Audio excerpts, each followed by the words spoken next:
नमस्कार। मैं हूं सच्चिदानंद वशिष्ठ। और सज्जनों, हर महीने की तरह अब मई का महीना मेष राशि वालों के लिए कैसा निकलने वाला है उसकी जानकारी देने का प्रयास करते हैं। इसमें क्या क्या सावधानी हमें बरतनी है, क्या क्या हमें रास्ते अपनाने हैं जिससे कि हमारा मई का महीना अच्छा निकल सके। देखिए, मई के महीने के अंदर सबसे पहली बात तो ये है कि बृहस्पति आपके प्रथम स्थान से निकल करके, आपकी राशि से निकल करके द्वितीय स्थान में आ गए। दूसरे स्थान में बृहस्पति के आने के कारण से आपके घर में कोई भी मांगलिक उत्सव होगा, चाहे किसी की शादी हो या कोई गृह प्रवेश हो, इस प्रकार का कोई मांगलिक उत्सव हो, बहुत सा समाज, आपका पूरा का पूरा समाज वहाँ पर इकट्ठा हो, या कोई विदेश से या बाहर से किसी आगंतुक के कारण से घर के अंदर बहुत खुशियाँ मनाई जाएं, धन की वृद्धि आपकी होगी। और इस बृहस्पति की जो दृष्टि है वो षष्ठ स्थान के ऊपर है। तो अगर कोई आपके अदालती मामले हैं, कोई कोर्ट केस हैं, कोई झगड़े हैं, तो वो समझौते के साथ निपट जाएंगे। इसके अलावा बृहस्पति की दृष्टि अष्टम स्थान के ऊपर भी है, तो अष्टम स्थान आयु का स्थान होता है। तो बृहस्पति की दृष्टि जहाँ भी जाती है वहाँ पर शुभ रहती है। आपकी आयु की वृद्धि होगी, रोग वगैरह होंगे वो शांत होंगे और आप दीर्घजीवी बनेंगे। बृहस्पति की एक दृष्टि आपके दसम स्थान के ऊपर जा रही है। अगर आप कोई भी सरकारी सेवाओं में संलिप्त हैं तो आपकी वृद्धि होना, पदवृद्धि होना, पदोन्नति होना, ये स्वाभाविक बात रहेगी। आपका कारोबार ठीक चलेगा। और इसके अलावा अब शनि आपके द्वादश स्थान के अंदर, राहु आपके द्वादश स्थान के अंदर जो है वो विद्यमान है। और द्वादश स्थान के राहु कुछ नुकसान करवाते हैं, आकस्मिक रूप से नुकसान करवाते हैं।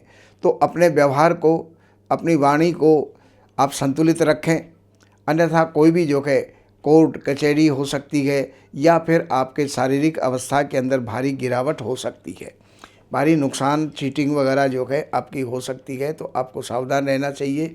राहु की दृष्टि चतुर्थ स्थान के ऊपर होने के कारण से प्रॉपर्टी का कोई विवाद हो सकता है, माता का स्वास्थ्य गिर सकता है। तो इन सब बातों पर आपको ध्यान रखना है। इसके अलावा ये जो है राहु यहाँ से षष्ठ स्थान को भी देखते हैं, कुछ शत्रुओं को भी निपटाएंगे, कुछ रोगों को भी निपटाएंगे और कुछ जो है कर्जों को भी निपटाएंगे। इस काम के अंदर इस राहु की जो है आपके लिए सकारात्मक फल आपको प्राप्त होंगे। शनि आपके एकादश स्थान के अंदर विद्यमान है। तो एकादश स्थान का शनि बहुत ही शुभ फलदायक होता है। अपनी ही राशि के अंदर होने के कारण इस शनि का जो फल है वो ये है कि आपके लाभ के रास्ते, कमाई के रास्ते, धनागम के रास्ते आपके खुलेंगे। और एक नहीं, कई रास्ते आपके खुलेंगे। अचानक आपको जो है धन लाभ की योग बनेंगे। और उसके अंदर भी ये है कि बहुत सा कहीं पर रुका हुआ धन भी आपको प्राप्त हो सकता है। अब दैनिक राशि फल की तरफ चलते हैं। तो पहली और जो दूसरी तारीख यानी 1 मई और 2 मई, यहाँ इसके अलावा 3 और 4 मई, ये 4 दिन आपके लिए बहुत अच्छे हैं। चाहे वो राजकाज के लिए हैं, चाहे वो व्यापार के लिए हैं, चाहे वो लाभ के लिए हैं, चाहे अपने संबंधों के लिए हैं, हर क्षेत्र के अंदर ये सफल अपना फलादेश फल करेंगे, अच्छा शुभ फल करेंगे। और 5 और 6 तारीख ये आपकी कुछ नुकसान की है। यहाँ पर कोई देन लेन ना करें और किसी प्रकार का कोई इन्वेस्टमेंट ना करें। किसी के साथ जो है, किसी के द्वारा आपके साथ कोई धोखा हो सकता है, दगा हो सकता है। 7, 8, 9, 10 और 11, 12 ये जो तारीखें हैं ये आपकी बहुत ही उत्तम हैं, बहुत ही शुभ हैं, हर प्रकार से शुभ रहेंगी। स्वास्थ्य के हिसाब से और प्रसन्नता के हिसाब से, परिवार की खुशियों के हिसाब से, धन के आगमन के हिसाब से और भाई और मित्रों के सहयोग के हिसाब से हर प्रकार से ये आपका साथ देने वाली होंगी। और इसके अलावा अब आपकी जो तारीखें हैं 13, 14 और 15 तारीख, इसके अंदर आप कुछ सामान्य रूप से चिंतित रहेंगे और उन चिंताओं का कारण का कोई पता नहीं होगा। अकारण आप चिंतित रहेंगे। तो ये 3 दिन आप शांति से गुजारें, 16-17 तारीख ये आपके लिए बहुत बढ़िया है। इसके अंदर पढ़ने वालों के लिए, इंटरव्यू वालों के लिए तो बहुत ही बढ़िया है। बाकी सब के लिए ये 2 दिन अच्छे गुजरने वाले हैं। 18, 19 और 20 तारीख इसके अंदर आपको थोड़ा सा संभल के चलना होगा। कहीं कोई आपकी वाणी के द्वारा, कोई आपके व्यवहार के द्वारा कोई ऐसा कारण ना बन जाए जिससे किसी के साथ में कोई विवाद हो जाए, तो इसलिए आपको शांत रहना है। 21 और 22 तारीख आपके लिए बहुत ही उत्तम है।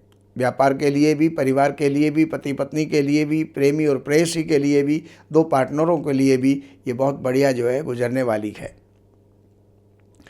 और 23-24 तारीख में आपका स्वास्थ्य गिर सकता है, इसलिए अपने आप को संतुलित रखें और वहाँ पर इन 2 दिनों के अंदर किसी प्रकार का कोई नया कार्य ना करें, या फिर कहीं पर जाने की योजना हो, कहीं लंबी यात्रा की योजना हो तो उसको आपको स्थगित करना चाहिए।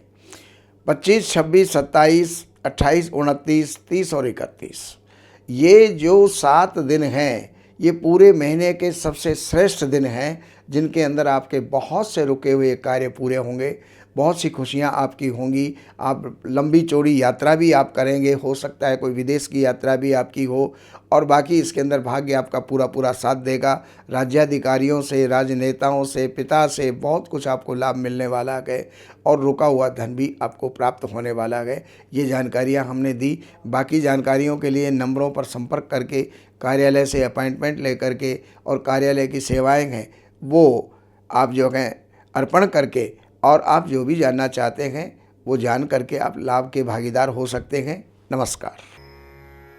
हमारे यहाँ वैदिक ब्राह्मणों के द्वारा सभी प्रकार के पूजा पाठ, कर्मकांड, संगीत में विवाह, गृह क्लेश, काल सर्प दोष, व्यापार में रुकावट व नवग्रहों की पूजा आदि कराई जाती है। हमारे संपर्क सूत्र हैं 7838 98421। देवज्ञ सच्चिदानंद वशिष्ठ जी से वास्तु, ज्योतिष, वैदिक अनुष्ठान, पूजा पाठ, महामृत्युंजय पाठ, शतचंडी पाठ, बगुलामुखी पाठ, भैरव अनुष्ठान आदि, राशि रत्न, रुद्राक्ष, कवच आदि हेतु संपर्क करें। हमारे संपर्क सूत्र हैं 7838 98421। हमारी वेबसाइट है www.shrivashishth.com।